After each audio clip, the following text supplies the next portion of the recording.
سورہ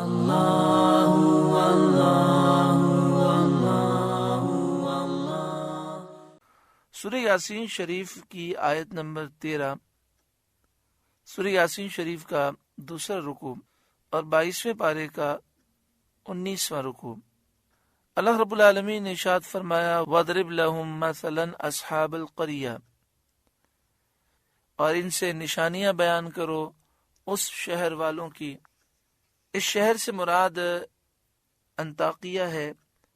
یہ ایک بڑا شہر تھا، اس میں چشمے تھے، کئی پہاڑ تھے، اور ایک مضبوط دیوار تھی جو چاروں طرف اس شہر کو گھیرتی تھی۔ ایک سنگین شہر پناہ تھا۔ 12 میل کے دور میں یہ شہر بستا تھا، یعنی اس شہر کی آبادی 12 میل تک پھیلی ہوئی تھی۔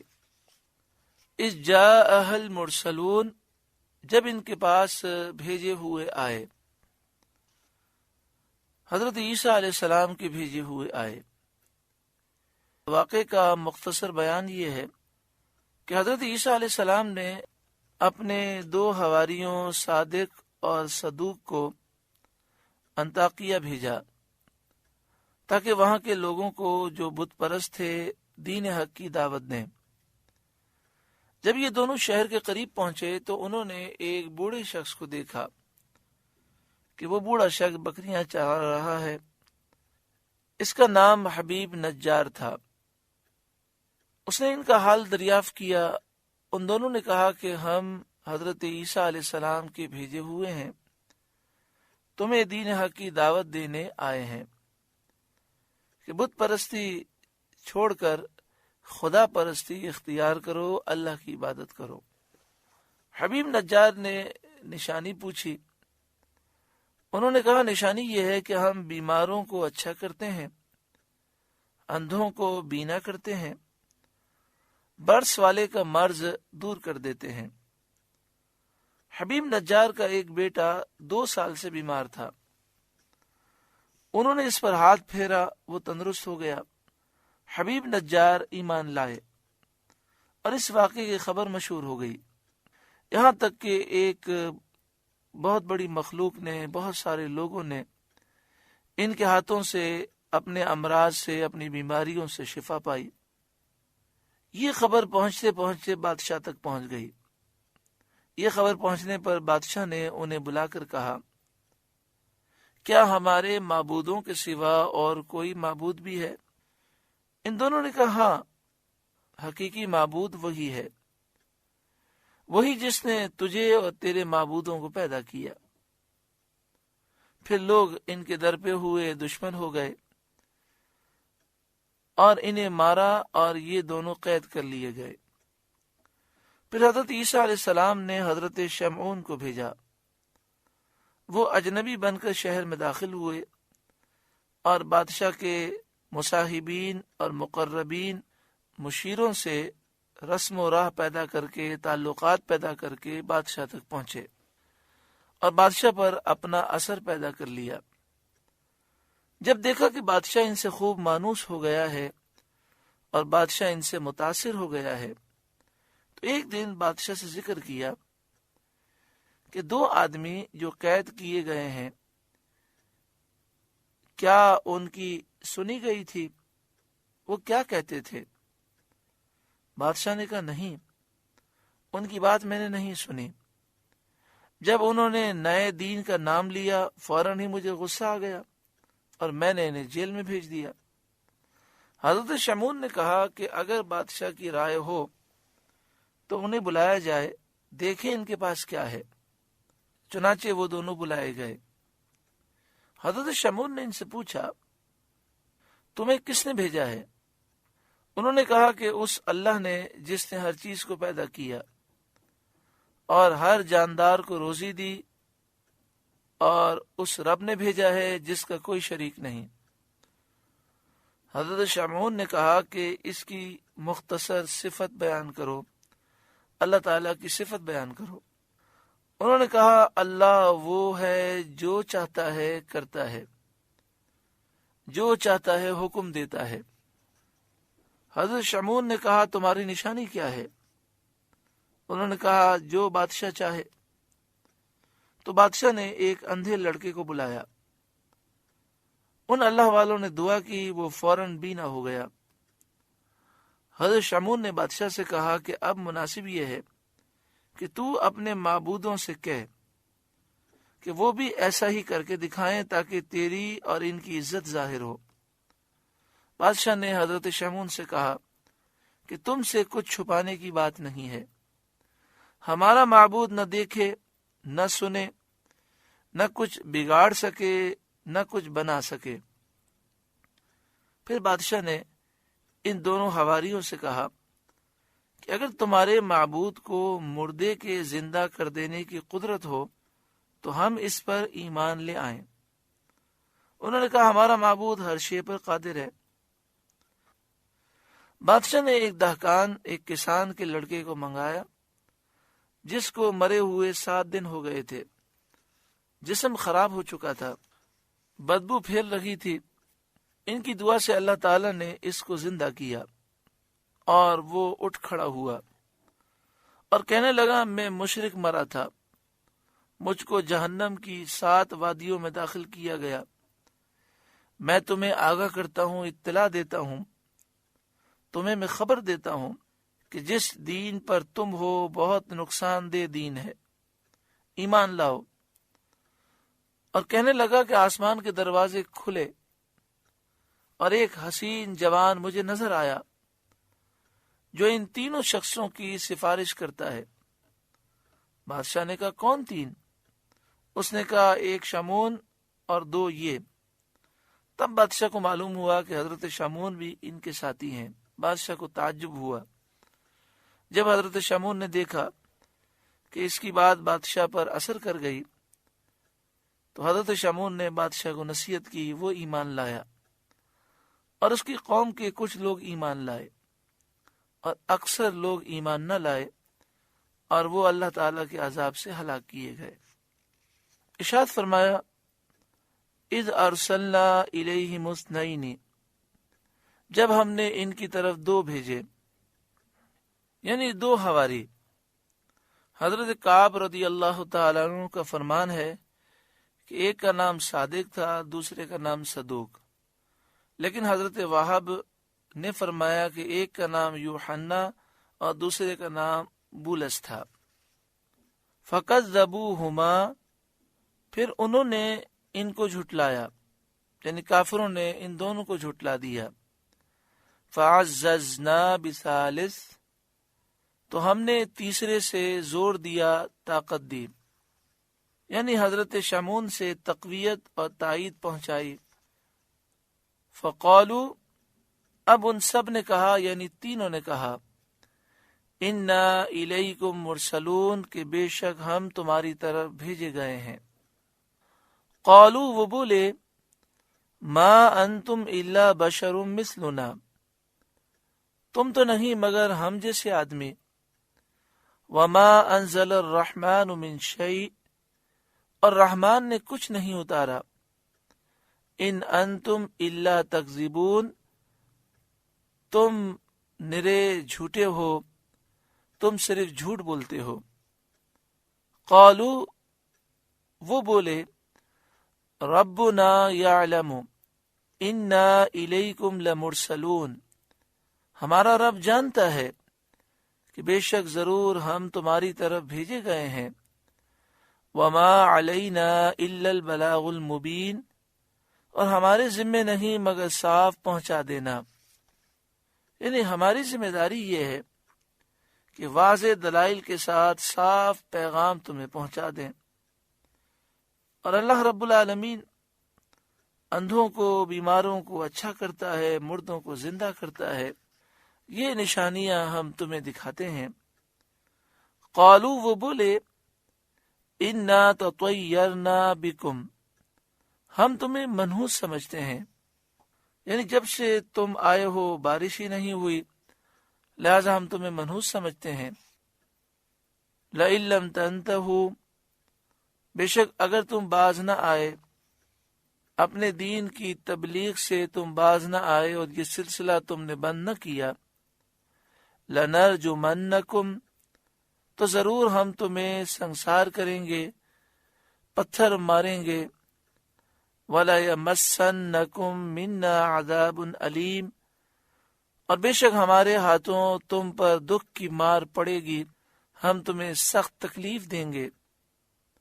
قالوا، ان اللہ والوں نے فرمایا، طائرکم معکم، تمہاری نحوست تو تمہارے ساتھ ہے، یعنی تمہاری نحوست تو تمہارا اپنا کفر کرنا ہے، جو تم انکار کرتے ہو یہ تمہاری نحوست ہے جس کی وجہ سے تم پر بلائیں آئی ہیں۔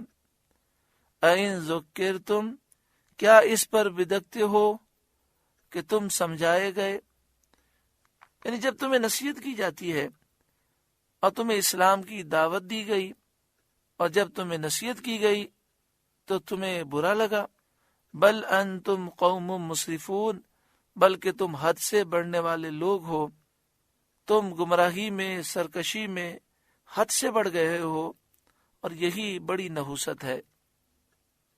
وَجَاءَ مِنْ أَقْصَى الْمَدِينَةِ رَجُلٌ يَسْعَى، اور شہر کے پرلے کنارے سے ایک مرد دوڑتا آیا، یعنی حبیب نجار، جو پہاڑ کے غار میں مصروف عبادت الہی تھے۔ جب انہوں نے سنا کہ قوم نے ان اللہ والوں کو جھٹلا دیا تو وہ ان اللہ والوں کی مدد کے لیے آئے۔ یہاں پر حبیب نجار کی شان و عظمت دیکھیں کہ انہوں نے یہ نہ دیکھا کہ پوری قوم مخالف ہے، سینکڑوں لوگ ہیں، میں اکیلا ان 3 افراد کی کیا مدد کر سکتا ہوں۔ اس واقعے میں یہ درس ہے کہ ہمیں دین کی خاطر نکلنا چاہیے، اور اس میں اگر جان بھی چلی جائے تو پرواہ نہیں کرنی چاہیے۔ انہوں نے اس طرح کی گفتگو کی کہ لوگوں نے مبلغین پر حملہ کرنے کے بجائے ان پر حملہ کیا اور اتنے پتھر برسائے کہ وہ شہید ہو گئے۔ تو اللہ والوں کا یہ طریقہ ہے کہ وہ جان کی پرواہ نہیں کرتے، حق بات کہتے ہیں۔ بڑے خوش نصیب ہیں وہ لوگ جو اپنی ذات کے لیے نہیں، اپنے مسائل کے لیے نہیں، بلکہ نبی اکرم صلی اللہ علیہ وآلہ وسلم کی عزت کی خاطر باہر نکلتے ہیں، روڈوں پر نکلتے ہیں، احتجاج کرتے ہیں، اور یہ صدا بلند کرتے ہیں کہ ہم نبی اکرم صلی اللہ علیہ وسلم کی گستاخی برداشت نہیں کر سکتے۔ پھر ان پر لاٹھی چارج ہوتا ہے، آنسو گیس پھینکی جاتی ہے، جیلوں میں ڈالا جاتا ہے، لیکن وہ پرواہ نہیں کرتے۔ اللہ تعالیٰ ان کے صدقے میں ہماری بخشش و مغفرت فرمائے، اور اللہ ہمیں بھی جرت و بہادری نصیب فرمائے، نبی اکرم صلی اللہ علیہ وسلم کی محبت میں ہمیں اپنا سب کچھ قربان کرنے کی توفیق عطا فرمائے۔ تحریک لبیک یا رسول اللہ، جو استاد محترم شیخ الحدیث و تفسیر حضرت علامہ خادم حسین رضوی دامت برکاتہم العالیہ کی سربراہی میں قائم ہوئی، اور اس کا مقصد پوری دنیا میں نبی اکرم صلی اللہ علیہ وآلہ وسلم کی عزت کا تحفظ ہے۔ اللہ تعالیٰ اس تحریک کو عظیم الشان کامیابی نصیب فرمائے اور ہمیں اس تحریک کا ساتھ دینے کی توفیق عطا فرمائے۔ وَجَاءَ مِنْ أَقْصَى الْمَدِينَةِ رَجُلٌ يَسْعَى، اور شہر کے پرلے کنارے سے ایک مرد دوڑتا آیا، دور کے کنارے سے۔ یہ حبیب نجار تھے جو دور پہاڑ کے غار میں اللہ کی عبادت مصروف تھے۔ جب عبادت کرنے کا وقت تھا تو انہوں نے عبادت کی، جب باہر نکلنے کا وقت آیا تو وہ عبادت چھوڑ کر باہر نکلے، اور یہ باہر نکلنا بھی عبادت الہی ہے۔ قال، وہ بولے، یا قوم اتبعوا المرسلین، اے میری قوم بھیجے ہوں کی پیروی کرو، ان کی باتیں مانو۔ اتبعوا من لا يسألكم اجرا وهم مهتدون، ایسوں کی پیروی کرو جو تم سے کچھ اجر نہیں مانگتے اور وہ راہ پر ہیں، تم سے کچھ اجرت نہیں مانگتے، مزدوری نہیں مانگتے، اور وہ ہدایت یافتہ ہیں۔ حبیب نجار کی گفتگو سن کر قوم نے کہا، کیا تو ان کے دین پر ہے؟ کیا تو ان کے معبود اللہ رب العالمین پر ایمان لے آیا؟ اس کے جواب میں حبیب نجار نے کہا، جو اگلے پارے میں اس کا ذکر ہے۔ الحمدللہ 22واں پارہ مکمل ہوا۔ اللہ رب العالمین اس پارے کے نور سے ہمارے قلوب کو روشن منور فرمائے۔ 23ویں پارے کا آغاز ہے۔ جب حبیب نجار نے انہیں نصیحتیں کی تو قوم کہنے لگی کہ کیا تو ان پر ایمان لے آیا؟ کیا تو ان کے معبود پر ایمان لایا؟ تو حبیب نجار نے جواب دیا، وَمَا لِيَ لَا أَعْبُدُ الَّذِي فَطَرَنِي، اور مجھے کیا ہے کہ اس کی بندگی نہ کروں جس نے مجھے پیدا کیا۔ میں اللہ رب العالمین کی عبادت کیوں نہ کروں کہ مجھے میرے رب نے پیدا کیا۔ وَإِلَيْهِ تُرْجَعُونَ، اور اسی کی طرف تمہیں پلٹنا ہے، یعنی ابتدائے ہستی سے جس کی ہم پر نعمتیں ہیں، اور آخر کار بھی اسی کی طرف رجوع کرنا ہے۔ اس نے ہمیں پیدا کیا، زندگی سے موت تک ساری نعمتیں وہی دیتا ہے، پھر کل بروز قیامت اسی کے حضور حاضر ہونا ہے، تو ہم کیوں اللہ کی عبادت نہ کریں؟ اس مالک حقیقی کی عبادت نہ کرنا کیا معنی، اور اس کی نسبت اعتراض کیسا؟ ہر شخص اپنے وجود پر نظر کر کے اس کے حق کے نعمت اور احسان کو پہچان سکتا ہے کہ جس رب نے اتنی نعمتیں دیں، اس کی نعمت کا حق اور اس کے احسان کا حق وہ پہچانے اور پھر وہ اللہ کی عبادت کرے۔ بڑا بد نصیب ہے وہ شخص کہ خود تو اللہ کی عبادت کرتا نہیں، اللہ کو مانتا نہیں، اور جو اللہ کو مانتا ہے، اللہ کی عبادت کرتا ہے، اس پر وہ اعتراض کرتا ہے۔